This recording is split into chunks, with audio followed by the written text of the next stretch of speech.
Hello students, hope you are doing well. I will be your teacher for this lecture. The topic name is Principles of Inheritance and Variation. This is taken from NCERT Class 12 Unit 5. In today's class, we are going to learn about genetic disorder.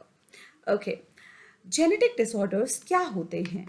Okay, genetic disorders हमारी body में बहुत सारे disorders ऐसे होते हैं जो कि inherit हो सकते हैं, यानी कि these can be passed on from one generation to another. और इनका कॉज क्या होता है? जेनेटिक डिसऑर्डर्स का इनका कॉज होता है या तो ये म्यूटेशन की वजह से होते हैं या तो ये ऑल्ट्रेशन इन द क्रोमोसोम में कोई ऑल्ट्रेशन होती है उसकी वजह से होते हैं. जेनेटिक डिसऑर्डर्स जो हैं वो दो तरह के होते हैं, मेंडेलियन डिसऑर्डर्स और chromosomal disorders. Let's discuss these one by one. So first we will talk about Mendelian disorders. Mendelian disorders क्या होते हैं? Mendelian disorders they are caused by alteration in single gene. ये कैसे होते हैं? सिंगल जीन में alteration की वजह से मेंडेलियन डिसऑर्डर्स होते हैं. Okay, Mendelian disorders they follow the laws of inheritance. ये क्या फॉलो करते हैं? इनहेरिटेंस के लॉज. ओके, और Mendelian disorders they can be traced. How they can be traced? They can be traced with the help of pedigree analysis. Pedigree analysis से पता चल सकता है कोई भी ट्रेट जो है वेदर इट इज डोमिनेंट और it is recessive. So let's talk about some of the Mendelian disorders. So the first one is the hemophilia. What is hemophilia? Haemophilia जो है it is an X linked recessive disorder. ये क्या है? ये x linked recessive disorder है. और ये किसकी वजह से होता है?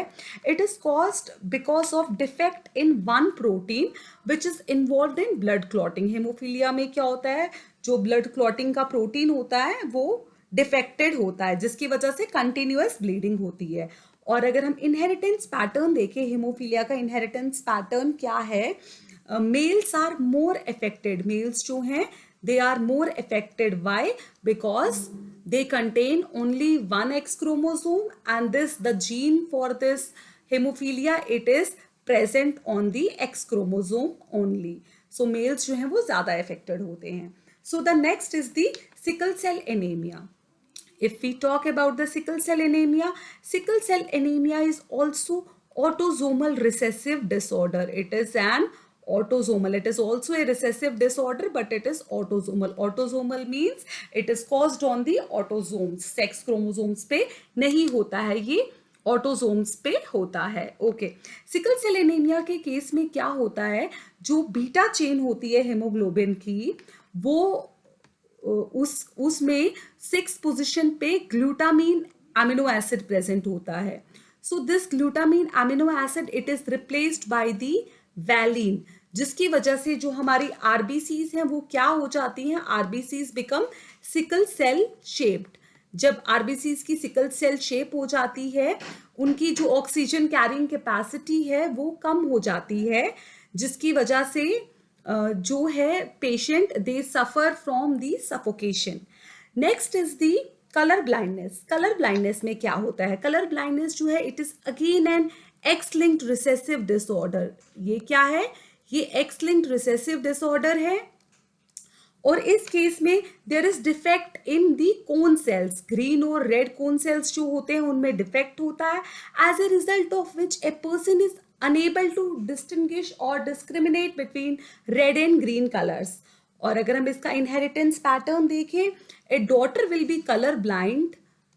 एक डॉटर जो होती है वो तभी कलर ब्लाइंड होगी if male is colour blind. अगर फादर कलर ब्लाइंड होगा तभी डॉटर भी कलर ब्लाइंड होगी. वाइल एज अगर एक करियर फीमेल होगी, so there is 50% chances that the male will be colour blind. कितनी परसेंट चांसेस होते हैं? 50% चांसेस दैट द मेल जो है वो कलर ब्लाइंड होगा. Next we will talk about the chromosomal disorders. Chromosomal disorders क्या होते हैं? क्रोमोसोमल डिसऑर्डर्स जो हैं those are caused by the abnormal arrangement of chromosomes. Abnormal arrangement of chromosomes किससे होता है? It happens because of non disjunction of chromosomes. Chromosomes जो है वो सेपरेट ही नहीं होते हैं मियोसिस के टाइम पे, उसकी वजह से क्रोमोसोमल डिसऑर्डर्स होते हैं। So first we will talk about the aneuploidy. What happens in aneuploidy? There is loss और गेन ऑफ वन क्रोमोसोम। क्या होता है? लॉस या गेन होता है एक क्रोमोसोम का। अगर हम एनियोप्लॉइडी की एग्जाम्पल देखें तो we have Turner syndrome. So what happens in case of Turner syndrome? In case of Turner syndrome, because of non disjunction of chromosomes, एक सेल को 2x क्रोमोसोम्स मिल जाते हैं और दूसरी cell gets 0x chromosomes. As a result of which क्या होता है?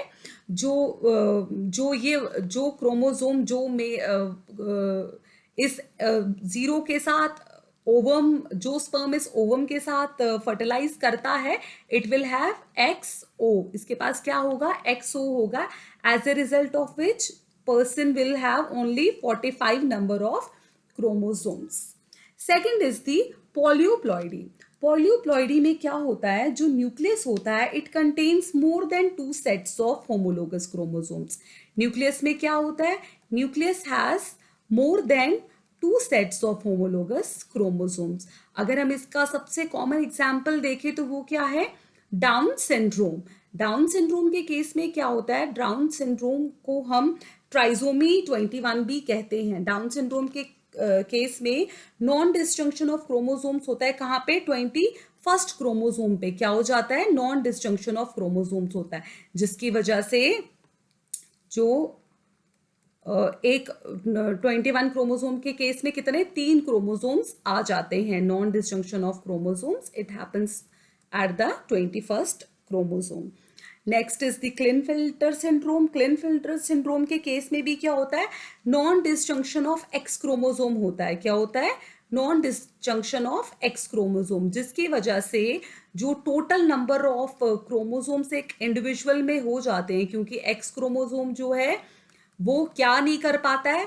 वो सेपरेट नहीं हो पाता है, जिसकी वजह से नंबर ऑफ क्रोमोसोम्स कितने हो जाते हैं? 47 क्रोमोसोम्स हो जाते हैं। टोटल नंबर कितना हो जाता है? 47। क्यों? क्योंकि non disjunction of chromosome.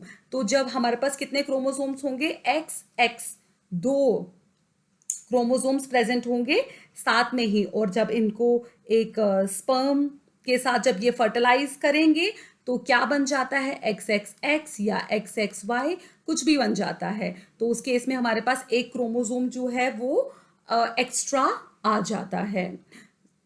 I hope you understood the explanation. Thank you.